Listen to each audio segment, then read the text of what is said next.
تن کی زبان سے دنیا سنتی ہے، من کی زبان سے خدا خود سنتا ہے. سبحان اللہ سبحان اللہ حق ہے. آج ووٹ اللہ اللہ بول رہے، ارے کل دل اللہ اللہ بولے گا. سبحان اللہ. طریقہ ہے، طریقے میں ایک طریقہ آیا ہے. جب زبان کھلتی ہے اور جو منہ سے نکلتا ہے وہ دنیا سنتی ہے، لیکن جب دل بولتا ہے تو خدا سنتا ہے. سبحان اللہ سبحان اللہ. بے شک. زبان رسول اللہ فرماتے ہیں جیسے زبان تمہارے تن کو ایک زبان ہے، اسی طریقے سے تمہارے دل کو بھی ایک زبان ہے. بے شک.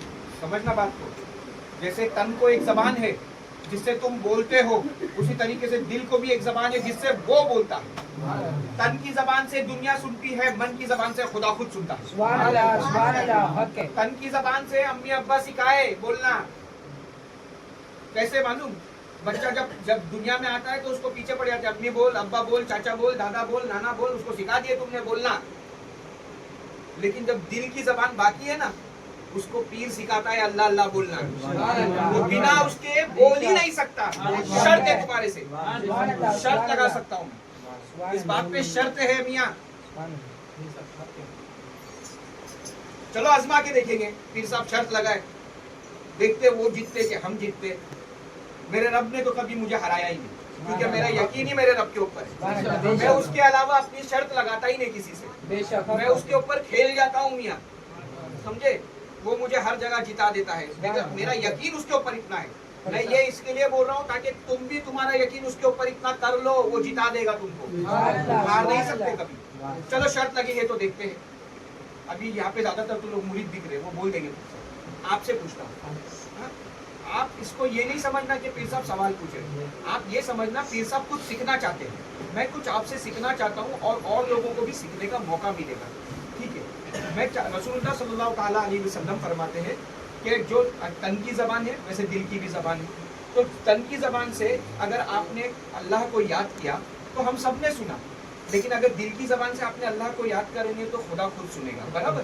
یہ حدیث ہے، یہ ساری چیزیں آپ کے سامنے ہیں. اور حدیث بخاری شریف میں آتا ہے، جس کسی نے کلمہ طیبہ کو، سننا غور سے، بخاری شریف کی حدیث ہے، جس کسی نے کلمہ طیبہ کو سچے دل سے ایک بار بھی پڑھا، سچے دل سے ایک بار بھی پڑھا، وہ داخل جنت ہوگا بنا حساب کتاب. دل سے پڑھنا ہے. چلو پڑھ کے تن کی زبان سمجھ میں آ گئی. اب دل کی زبان ہے، اس سے پڑھنا ہے. تو تن کی زبان سے پڑھو گے تو لا الہ الا اللہ نہیں کہا رسول اللہ نے کہا.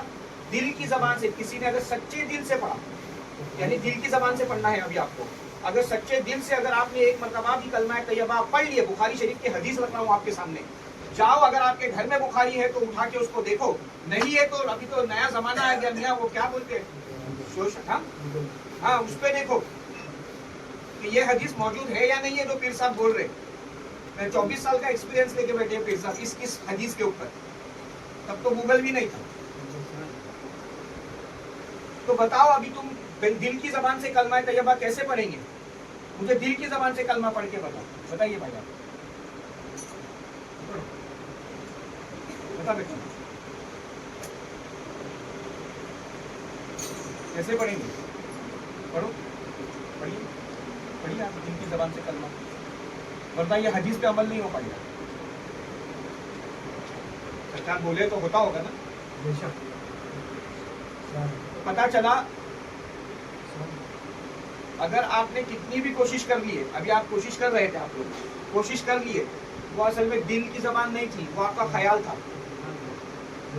وہ جو آپ پڑھنے کی کوشش کر رہے تھے وہ دل کی زبان نہیں تھی، وہ تو خیال تھا. اسی لیے آپ خود سن رہے تھے، خیال تھا نا. خدا کیسے سنے گا؟ آپ دل سے پڑھنا ہے، کیسے سنو گے، کیسے پڑھو گے، کیسے وہ سنے گا، اس کو کیسے سناؤ گے؟ اسی کے لیے پیر صاحب کو رکھا گیا. تن کو پڑھانے کے لیے عالم دین ہے، تن کو پڑھانے کے لیے تمام لوگ موجود ہیں، لیکن دل کو اگر پڑھانا ہے تو کسی کامل فقیر کے پاس بیعت ہونا ہی پڑے گا. تب جا کے پڑھ ہی نہیں سکتا. کیونکہ تن کا تعلق، یہ جو تمہارا جسم ہے اس کا تعلق دنیا سے ہے. Body is connected to the world universe.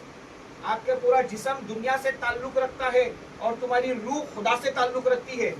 تو دنیا سے تعلق رکھنے والی چیزیں دنیا میں رکھے گی. اور خدا سے تعلق رکھنے والی چیز تم کو خدا سے جوڑے گی. تو دنیا سے جو چیزیں تعلق رکھتی ہے, جیسے تمہارے رشتے دار, تمہارا جو کچھ بھی ہے, تمہارا دن بھر کے جو معاملات ہے, وہ تمہاری دنیا سے تعلق رکھتا ہے, اس لیے تم دنیا میں وہ کام کرتے ہو. لیکن جب رات آتی ہے تو ایک کامل فقیر آپ کو لے کر بیٹھتا ہے, بیٹھ خدا کی یاد میں بیٹھ. وہ پیر ہوتا ہے جو تم کو خدا سے جوڑنے کا کام کرتا ہے, وہ رات کا حصہ سبحان اللہ. وہ رات ہوتی ہے. اسی لیے راتوں کو اہمیت دی گئی ہے. میاں مجھے ایک تو بتاؤ, شب معراج جو ہوئی تھی رسول اللہ کو, وہ دن میں ہوئی تھی کہ رات میں ہوئی تھی؟ تو پتہ چلا رات کی اہمیت ہے. دیدار رات میں ہوگا, دن میں نہیں ہونے والا. کسی کو نہیں ہوا, سرکار کو نہیں ہوا تو تم کو کہاں سے ہوگا؟ افضل کیا ہے معلوم؟ رات افضل ہے. دن تو تمہارے لیے ہے, محنت اور مشقت کے لیے. قرآن مجید میں اللہ سبحانہ تعالیٰ فرماتا ہے, اللہ فرماتا ہے, میں نے دین جو دیا وہ میرے بندوں کو محنت اور مشقت کے لیے دیا. محنت کرو اور مشقت کرو, اس میں اللہ تم کو رزق عطا کرے گا.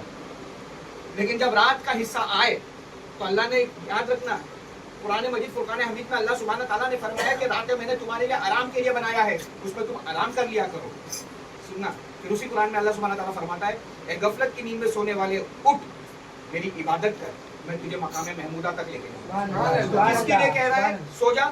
اس کے لیے جو غافل ہے, جس کو رات کی اہمیت نہیں پتا, اس کو بول رہا ہے سو جا, سو جا. لیکن جس کو راتوں کی اہمیت پتا ہے, اس کو بول رہا ہے اچھا اٹھ جا, میں تجھے مقام محمود, اللہ مقام محمود وہ جگہ ہے جہاں پہ اللہ اپنا دیدار دیتا ہے. تو تو اٹھ, میری عبادت کر, میں تجھے اپنا دیدار دوں. جستجو جس کو نہیں اس کا خدا ہوتا نہیں, اور ہو گیا جس کا خدا پھر اس سے جدا ہوتا ہے. اب تمہارے ہاتھ میں ہے میاں, تم کو کیا چاہیے؟ خدا چاہیے کہ بندہ چاہیے؟ بندہ بن کر بندگی میں ایسی بندگی کر کہ خدا بھی تجھے اپنا بندہ مان لے.